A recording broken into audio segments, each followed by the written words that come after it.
Sai Simhadri సైన్మా banner పై సాయి సింహాద్రి హీరోగా నిర్మాతగా తెరకెక్కుతున్న cinema son of. Battala Satish దర్శకత్వంలో తెరకెక్కుతున్న ఈ సినిమాలో సీనియర్ నటుడు వినోద్ కుమార్ కీలక పాత్రలో నటించారు. తాజాగా ఈ సినిమా టీజర్ రిలీజ్ చేశారు మేకర్స్. ఎక్కువ చెప్పకూడదండి, లీక్ చేసేస్తానంటారు. బట్ వెరీ ఇంట్రెస్టింగ్ స్టోరీ, చాలా బాగుంటుందని చెప్పగలను. This is my debut film and కొంచెం టెన్షన్గా ఉంది మాట్లాడడానికి.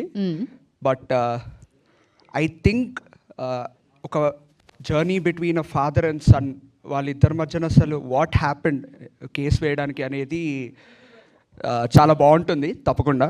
సో ఐ హోప్, నేనేం చెప్పను అంత సినిమాలోనే. కథలో ఏమీ లీక్ చేయకూడదు కాబట్టి నా పాత్ర విధానం చెప్తా. అటు తండ్రికి ఇటు కొడుక్కి మధ్యలో కనెక్టర్ నేను. ఆయన స్నేహితుడిగా, ఇటు నా కొడుకు హీరో ఆయన కొడుకు స్నేహితుడిగా మేము ఇద్దరం ఏంటంటే, నా కొడుకు ఎప్పుడు వాడిని ఎంకరేజ్ చేస్తుంటాడు, వాళ్ళు సమ వయస్కులు కాబట్టి. సరే ఈయన బాధ ఒకవైపు చూస్తూ, అరే ఈడేంట్రా ఇట్లా ఉన్నాడు అని చెప్పేసి ఆయన బాధపడుతూ ఉంటే వాళ్ళిద్దరి మధ్యలో సముదాయించడానికి ప్రయత్నిస్తూ, ఇప్పుడు టీచర్ చూశారు కదా, ఎక్కడన్నా మాట్లాడనిచ్చారా నన్ను? మధ్యలో నన్ను అసలు పడినెవరు అనమాట. కానీ నా ప్రయత్నం నేను చేస్తుంటా, అరే ఎందుకు అలాగా ఆయన బాధ పెడతామని. నేను ఆయన వచ్చేసి ఏంట్రా వీడు ఇలా తయారవుతున్నాడని నాతో చెప్పుకోవడం. సో ఈ కనెక్టింగ్ రోల్ నాది వాళ్ళిద్దరి మధ్యలో. ఓకే, నేను అడిగింది ఏంటంటే, నిజంగానే ఇప్పుడు మీరు కనుక రియల్ లైఫ్లో మీ డాడీ లేదా మీ ఫాదర్ ఎంత టార్చర్ పెట్టినా, లేదా ఎంత ఇబ్బంది పెట్టినా, ఎంత తిట్టినా, అలా ఎందుకురా ఇలా ఎందుకు చిన్న మీరు ఉన్నప్పుడు అడిగినా కూడా కేసు వేసే అంత విషయం ఏదైనా ఉంటుందంటారా మీ లైఫ్లో? మీరు ఎప్పుడైనా అనిపించారా మా నాన్న మీద నేను అసలు కేసు వేయాలి, ఇలా నన్ను తిడుతున్నాడో లేకపోతే టార్చర్ చేస్తున్నాడో? క్యారెక్టర్స్ అండి, ఇప్పుడు నా పర్సనల్ లైఫ్లో నాది మా ఫాదర్ది అలాంటి క్యారెక్టర్స్ కాదు కాబట్టి కేసు దాకా రాము. సో ఆయన చెప్పింది నేను వింటాను, నేను చెప్పింది ఆయన వినాలని నేనేమనుకోను. ఆయనకు, ఎందుకంటే పెద్దవాళ్ళకి సలహాలు ఇచ్చేంత కాదు, ఆయన అడుగుజాడల్లో నడిచాం, అలాగే నడుస్తున్నాం. సో మా మధ్య ఎప్పుడు ఆ సందర్భం రాదు. మా హీరో వినోద్ కుమార్ గారు, మా హీరో అంటే అందరికీ హీరో. ఈ సినిమా హీరో కూడా వినోద్ కుమార్ గారే, డౌటే లేదు సార్. సెకండ్ ఇన్నింగ్స్ మళ్ళీ మీరు హీరోగా, అంత మంచి క్యారెక్టర్ వినోద్ కుమార్ గారిది. నాన్నగారికి సపోర్ట్ చేస్తున్నారు మీరు?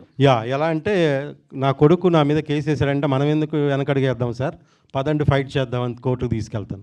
అంతేనండి, అంటే నాకు కొంచెం ఎక్స్పీరియన్స్ ఉంది కాబట్టి నేను తీసుకెళ్తా, పదండి అని తీసుకెళ్ళాను. ఓకే, అలా ఎంకరేజ్ చేసే క్యారెక్టర్, వెనకాల నుండి సపోర్ట్ చేసే క్యారెక్టర్ కాదు. ఇట్లా మీకు బాగా అలవాటు అయిపోయినట్టుంది సపోర్టివ్ ఫ్రెండ్స్ చేయడము, లేకపోతే ఇలాంటి వాటిలో మనం ఒకరు తోడేది మనకు కావాలి ఖచ్చితంగా అనేది అయితే అనిపించింది. ఓకే, సినిమా ఫీల్డ్లో నాకు ఎవ్వరు తెలీదు, వినోద్ కుమార్ గారు, సతీష్ తప్ప నాకు సినిమా ఫీల్డ్లో ఎవ్వరు తెలీదు. అయితే వీళ్ళందరూ నాకు ఇంతలా కనెక్ట్ అవ్వడానికి యూనివర్సల్ హెల్ప్ ఎవరు చేశారంటే, నాకు చిన్నప్పుడు నేను చిరంజీవి గారికి డైహార్డ్ ఫ్యాన్ని. ఎప్పుడైనా సరే సినిమా తీస్తే చిరంజీవి గారిని వర్క్ ద్వారానే కనెక్ట్ అవ్వాలని నేను సినిమా తీసి ఆయనకి చూపిద్దామని. సో నేను డైరెక్ట్గా వెళ్ళి కలిసి సెల్ఫీ దిగాలనుకోవట్లేదు.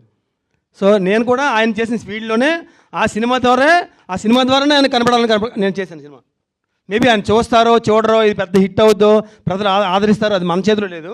మేము మాత్రం, మా సతీష్ మాత్రం, మా టీం మాత్రం, మా వినోద్ కుమార్ గారు నటించిన ప్రతి ఒక్కరు కూడా చాలా చక్కగా నిజాయితీగా చేశారు. సింపుల్ నిజాయితీ మూవీ. ఇందులో ఒక్క ఫేక్ సీన్ ఉండదు, యాంటీ గ్రావిటీ ఫైట్లు ఉండవు, ఐటెం సాంగ్లు ఉండవు. చాలా నిజాయితీ సినిమా ఇది. నిజాయితీ సినిమా, నిజాయితీ కథ, తండ్రి కథ చూడాలనుకున్న అందరూ వచ్చి ఈ సినిమా తప్పకుండా చూడాలి. ఈ పిక్చర్లో ఇంకొక చెప్పాలంటే, సతీష్ గారు is really very very very చెప్పాలంటే వెరీ గుడ్. నేను సార్ మీకు ఒక స్టోరీ చెప్పాలి సార్, రావాలా? రండి అన్న, నేను ఇంట్లో ఉంటాను. వచ్చారు, ఒక 45 minutes ఆ స్టోరీ నాకు నరేట్ చేస్తే నేను ఇలాగే ఉండిపోయాను. నేను ఏ పిక్చర్ అయితే కూడా నాకు ఒక 145 పిక్చర్స్ ఎక్స్పీరియన్స్ ఉంది కదా, ఇలాగే ఒక 45 minutes. ఆ తర్వాత నా సన్తో చెప్పాను నేను, ఏం stories in between father and son, అది ఏం ఎక్స్ప్లెయిన్ చేశాడు, ఎక్స్ట్రాడినరీగా ఎక్స్ప్లెయిన్ చేశాడు.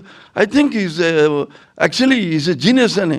తర్వాత వచ్చిన ప్రొడ్యూసర్ ఆ పిక్చర్ తీయలేకపోయాడు, కానీ next he came with the good producer as well as the hero. First hero వచ్చాడు ఇంటికి, వచ్చి నన్ను ఇలా చూశాడు, చూసి సార్ మీ హైటే ఎందుకు సార్ అన్న, నాకు తెలియదు ఆయన హీరో కమ్ ప్రొడ్యూసర్ అని. ఎందుకన్నా? లేదు సార్ మన ఫాదర్ అని. నాకు కూడా ఆయన ఒక నాటి స్టైల్ ఉంది కదా, మాట్లాడే నాటి స్టైలు, అదంతా నచ్చింది. నేను సతీష్ గారికి కూడా చెప్పాను, yes of course we might have ఈ క్యారెక్టర్ ఈయన చేస్తే బాగుంటుందో వాళ్ళు చేస్తే బాగుంటుందని మేము అనుకుంటాం. బట్ డబ్బులు పెట్టేవాడు కావాలి. ఇప్పుడు ఈ మధ్య పిక్చర్ చాలా స్లమ్ పొజిషన్లో ఉన్నప్పుడు కూడా ఈయన చాలా ఇంట్రెస్ట్తో అండ్ ఈజ్ ఎ పర్ఫెక్ట్ హీరోగా కూడా బాగా చేశాడు. ఫస్ట్ పిక్చర్ అని ఎవరు చెప్పరు. అండ్ ప్రొడ్యూసర్గా యాజ్ ఎ ప్రొడ్యూసర్గా I will give him 99 marks.